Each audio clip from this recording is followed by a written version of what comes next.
Hey guys, welcome back to another episode of Unfiltered at the Salon. Today I have with me my longtime best friend, who is a therapist, Bryanna. Hello. So we've been best friends for about 12 years, I would say. I mean, we've known each other since high school, but the better part of like 12 years, we've been really close. Yes. And in that time, you got your master's in psychology. Yep. Mental health counseling. Yeah. So, what do you specialize in? So I did my internship at a private practice in Potsdam, and from there, she had me continue working for her. And her private practice is all about individual counseling sessions, family, couples, groups.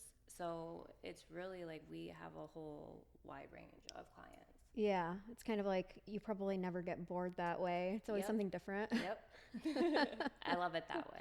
Yeah, definitely. Well, today I want to talk all about relationships because I feel like you have been with me through my relationships in the past. And The ups and downs. yeah, we could literally have a whole podcast about that, and it would probably be the spiciest episode, and people would probably love it, but we are not going there today. Keep that hidden. Yeah, for now at least. But yeah, I want to just talk about relationships, like starting with the foundation. Like in your expertise, what would you say is the foundation of a healthy relationship? And that's a really big bullet point. So, the ideal foundation of a healthy romantic relationship is built on several key pillars. And I have 10 listed here. So, I'm just going to go over the list. Yeah. So, the number one is mutual respect. Two, it says honest communication. And then three is trust. Four, emotional safety. Five, shared values and life goals. Six, equality in partnership. Seven, physical and emotional intimacy. Eight, conflict resolution skills. Nine, individuality. And then 10 is consistent effort. Yeah, that's a A long lot. list. That is quite the list. Yes. So what would you say is like the two or three biggest ones, like the top ones out of that whole list? It's so hard to pick because Yeah. they are all very important. But I know a lot of people mention communication when they think of foundation of relationships, and communication is a very big component. So I would say that is definitely number one, like healthy communication. Yeah. And then I also like to tie in having respect for one another and keeping that consistent. I think those two things really go a long ways. Yeah. And then, of course, all of them together is ideal. It's like the perfect relationship, Yes. which doesn't exist. But We're going to work towards it, though. yes, we are through this episode. Yes. We're going to get there. Yeah. So communication, yeah, I mean, I think that one is huge. Like if you don't know how to communicate with one another, then there can be so many disagreements and So many things get missed. yeah, definitely. And it's not like we're born knowing how to communicate. Oh my So God. it's hard to be like, oh, are you good at communicating? Well, what does that look like? Yeah, and I think too, and I know you think the same way, like when we're younger, I think we develop our communication skills through like our childhood and things we go Absolutely. through, and then we carry those with us like through our adulthood. Yeah, because we internalize. Like if we're shut down or if we're validated, like those are big things like in your childhood to Yeah. carry on with those patterns. Right. Well, which kind of like, I don't know, leads to attachment styles. Like those were trending so much this past year. Like, what is there, four different attachment styles? Yes, there are four main attachment styles. Yeah. So, okay, so tell us like more about those. Okay, so the first one is secure attachment. In this one, the core traits are comfortable with closeness and independence. So you're able to trust and be trusted, and you can handle conflict and emotions openly. And when you're in relationships, you're going to feel safe giving and receiving love, communicate your needs clearly, and you're going to support partners without losing yourself. Mm-hmm. And the childhood roots with this one is you had caregivers who were very consistent with responding and being emotionally available to you. Mm-hmm. So this is the healthiest attachment style. This is the one that you want to gear towards. And probably like the, I mean, yeah, the one that not a lot of people have. I mean, everybody goes through things, Right. but that's the one that you should be like striving for. Right. That's Yeah. where you really come from, that healthy childhood, that foundation where everything started. Yeah. Where you feel secure, validated, comfortable with expressing yourself. Right. Not a lot of people had that growing up. Yeah, right.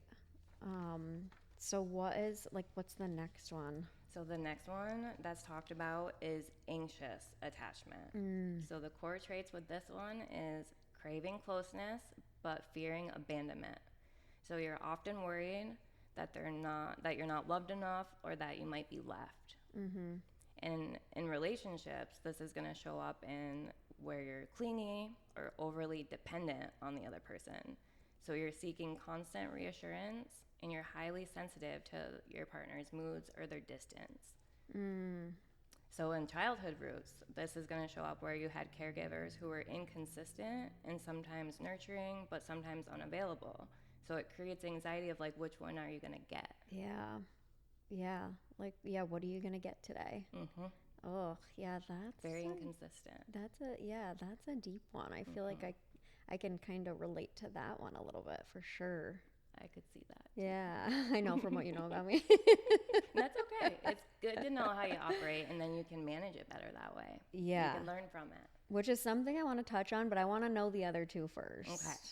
So the next one they talk about is avoidant or dismissive attachment. So the core traits with this one is you value independence and self-sufficiency over closeness. So you struggle with being vulnerable and having that emotional openness.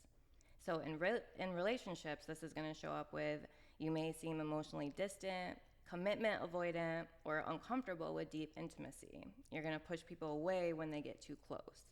The childhood roots here are you had caregivers who were emotionally distant, rejecting, or encourage early independence. So it's like kind of do it yourself, figure it out on your own type of thing. Okay. So that one's like keeping people just at like arm's distance, like don't let them get too close. I got it myself. Like I don't need your help. Okay. Gotcha. What's the last one? And the next one they talk about is fearful, avoidant, or disorganized attachment. So the core traits here with this one is you're going to desire love and closeness, but you're deeply fearing being hurt. So it's a mix of being anxious and avoidant behaviors. So in relationship, this is going to show up with you're going to feel torn because you want intimacy, but you're afraid of fearing that betrayal or rejection. It can be unpredictable. You feel hot and cold with your relationship. So like you might come on really strong, but then you might back up because you might get that cold feet. And you might come on strong again, and might back up. Okay, that one is like the most toxic. I'm like, okay, that one, I have a few people that come to mind. Yep, and this one says it's very unstable. Yeah. Toxic. Yes. Very unhealthy. Yeah. That's like the professional term. I'm over here like toxic. We gotta have it all. Yeah. Okay, so yeah, I think these are like really good and like self-diagnosis. Like, okay, yeah, I'm more this style, but I think a lot of people can like say like, okay, I'm this style, but this is just how I am, so deal with it. And it's like, no, looking at yourself and being like, okay, I'm more this way, but then like, okay, how can I change that about myself? Right. Like lean towards the more secure attachment. Right. Like, what things can I modify to make those changes to get closer to that? Yeah, it's kind of like taking these and not just saying, okay, well, that's just how I am, but It's dangerous. yeah, but like learning like, okay, but how do I change these things about myself, and like what are they rooted in? Like at like what point along the way did I pick these things up and learn yeah. them. And I think that's probably where therapy comes in. Like you help people get to the root of those. Yep, we teach people how to undo things and then relearn things. Mm-hmm. Yeah, a lot of that inner work, self-work. Yeah, It's big. definitely. Oh my gosh, I You love can it. learn a lot about yourself. Yeah, for sure. And that's like the whole point of it, just like learning instead of just living in it and being like, this is how I am. Hmm. You can benefit greatly from doing that inner work. Yeah. Okay, so I want to change gears a little bit because I think this next thing is something that a lot of people could really benefit from. What is your biggest advice for moving on after a heartbreak and a breakup?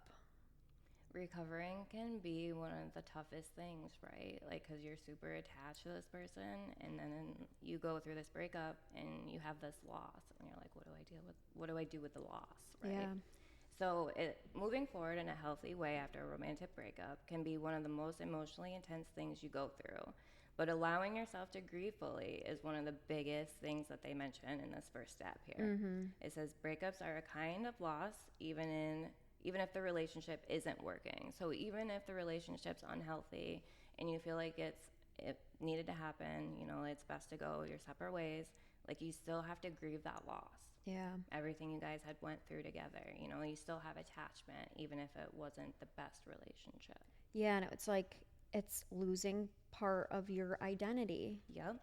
And I think it's so important. I think this is just something I've learned even more so this year.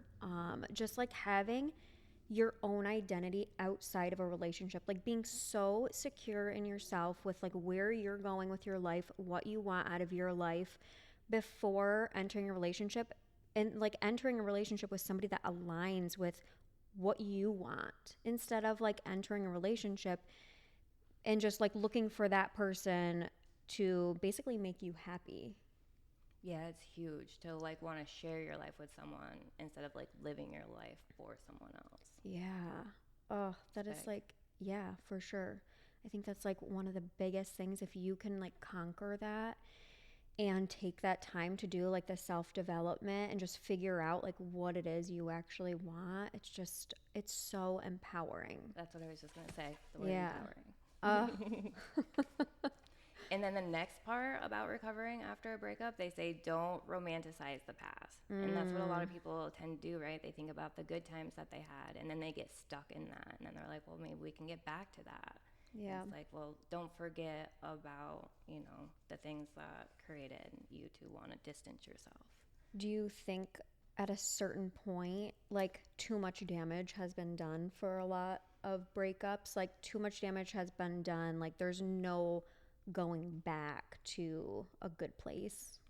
I think that's definitely a personal choice at that Yeah. point, because not everyone can endure what someone else may be able to get through, Yeah. so like I tell my clients, like, don't feel ashamed for feeling like you should be able to get through something that you can't. Like, Mm, definitely look into that, like, don't get right. on yourself about that. Like, Right. do what's best for you too, because you're going to do what's best for the other person by not holding on to something that's not right. Exactly. Oh my God, that's huge. It's like, oh, yeah, I could get into that. I'm not going to, but yeah. And then the next part I want to mention too is you should probably, like, during, right after the breakup, is try to create some distance and time. Like, those are the best healers from even my personal experience. Like, Yeah. it says kind of break contact, not have contact. I know that's hard in some situations because co-parenting and that sort of thing, but there's healthy boundaries then that could Yeah. be placed so that way you're protecting yourself. You're not getting too close. Yeah, I think like adding kids into the mix for sure. Like you can't just go no contact. No, unfortunately not in But most cases. yeah, the no contact, quote unquote, Mm-hmm. was also trending this year. And it's like, yeah, I think in a lot of cases, it gives you that time and space to like figure things out, right? Yeah, Like, it really does. I even like this person? Do I even want to be with this person? That way you're Um, not influenced by other people's opinions too and like their ideas. Like, you kind of get time to sit with your own thoughts and feelings and decide what's best for you yeah. during that time. Yeah, I think I like agree. I think that is huge. I think it can be very beneficial. And then during that time is the next piece here, which it kind of slides right into that, is you're Mm-hmm. going to reconnect with yourself. You're going to Mm-hmm. find yourself again, because usually within a relationship, you have sacrifices. Yeah. Like, you're not devoting all your time to just yourself. You Mm-hmm. got other components there. So when you have a breakup, it gives you that time to kind of reflect on the things that you want, the things you want to maybe improve on, some growth, self-work. Yeah. You can really reflect and reconnect with yourself. And like almost you have to like find your new rhythm and find a new routine and things that you enjoy doing, and it's really build yourself back up. Yeah, for sure. I mean, do you agree that a lot of people don't take the time to do this step? I think they get stuck in the depression of like the what ifs, the what could have been, Right. know? So they don't allow themselves that time to be like looking forward to the next steps. Yeah. Yeah, it's just like not keeping yourself stuck in that place, like looking forward to the future, not in the past, or Right. like your present state. Right. Yeah, Like that can I be tell tough. people, it's okay to feel, just don't unpack and live there. Yeah. Yeah, that's huge. That's like really good advice. It's a good way of putting it. I try to remind myself even of that. Oh, for sure. Often. Yeah, it's like even the things I'm sure you talk about, in your sessions, it's also probably like little reminders to yourself. Like, Absolutely. yeah. It's good awareness. It's like constantly there. Mm-hmm. And that when you're putting the practice in, you don't have to think about it so much. It comes naturally. And then it's like, oh, yeah, that's a good refresher. Yeah, definitely. Just to close on this piece, like, don't do it alone. Like, Yeah. lean in on your support system. Family, friends, coworkers, whomever it may be, like, talk about it. Yeah. Don't isolate.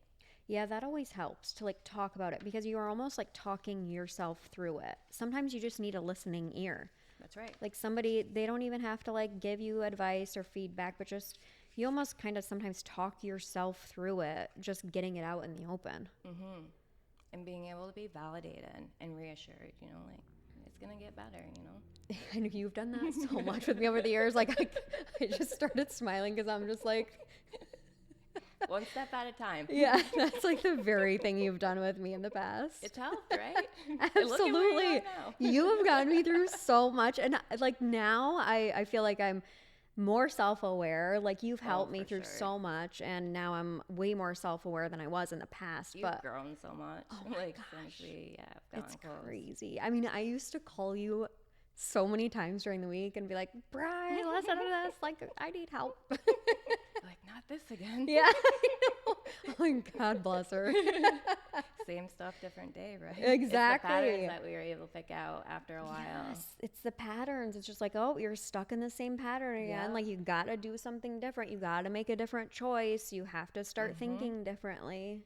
But it makes sense once you put the education to these, thoughts, feelings, behaviors. Yes, definitely. Makes sense. Uh-huh.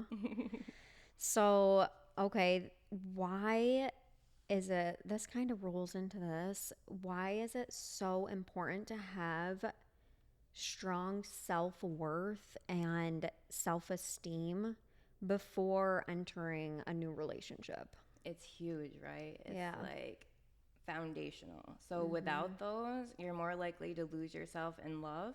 You accept poor treatment, and you tie your entire sense of value to someone else and how they feel about you. So you don't have your own sense of identity or how you feel about yourself. You're basing it off of like what other people say about you, how they act around you.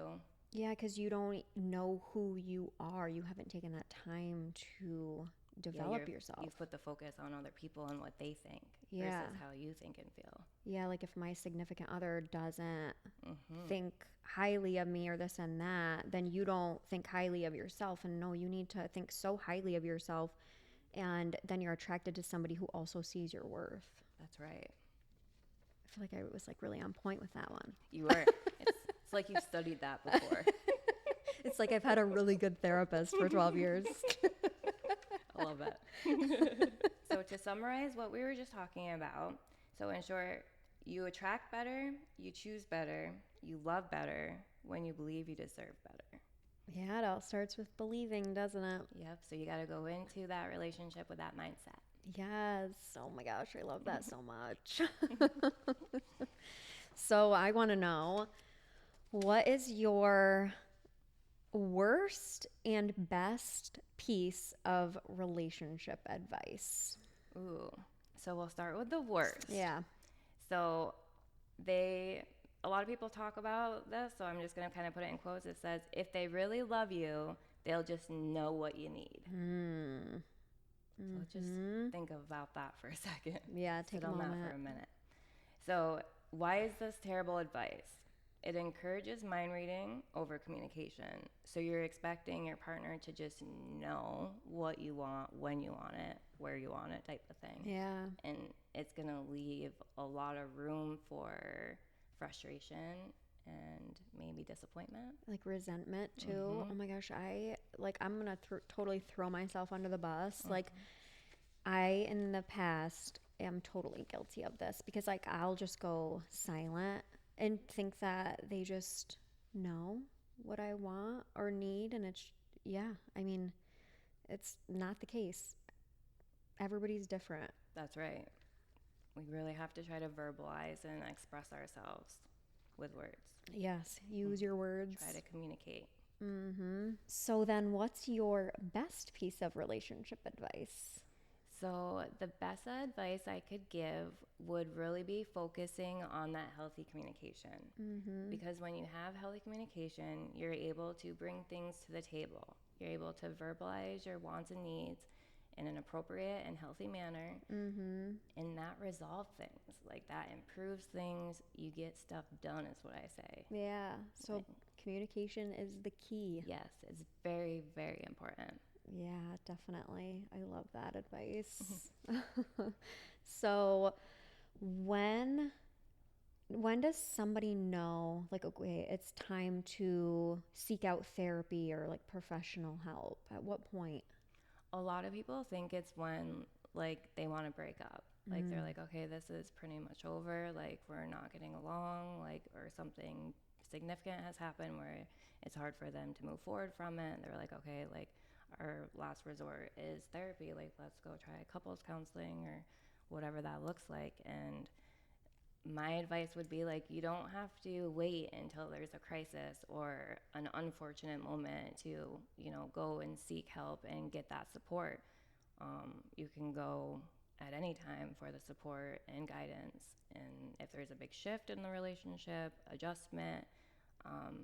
But some of the bigger flags to pay attention to, if you're having a hard time within relationships, to go get advice would be like if you're having the same arguments over and over again, that would be a really good time to go get some guidance to be like, how do we get over this hump? Because we're having a difficult time doing it with just the two of us.